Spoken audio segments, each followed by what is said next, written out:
ఈ మొత్తం ఉక్కు ఫ్యాక్టరీ ప్రజలది. దీన్ని అమ్మేటువంటి హక్కు కానీ చంపేటువంటి హక్కు కానీ నీకు లేదు. ఖబర్దార్, మోడీ సంగతి అంతు చూస్తామని చెప్పాల్సినటువంటి అవసరం ఈరోజు మన ముందున్నది. 3 లక్షల కోట్ల విలువైనటువంటి సంపద ఇది.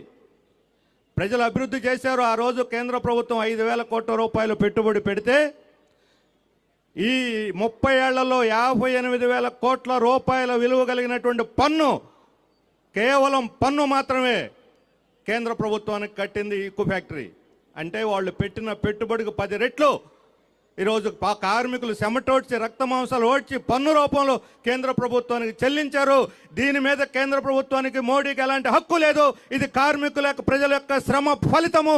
ఇది కార్మికులకే చెందాలి ఈ ఫ్యాక్టరీ. నీవు ఒక ఉక్కు ఫ్యాక్టరీ నడపలేవు. ఒక ఉక్కు ఫ్యాక్టరీ నడపలేని చేతగాని దద్దమ్ము ఈరోజు దేశాన్ని ఎలా పరిపాలించగలదు? గద్దె మీద కూర్చుని అర్హత నీకు ఉందా అని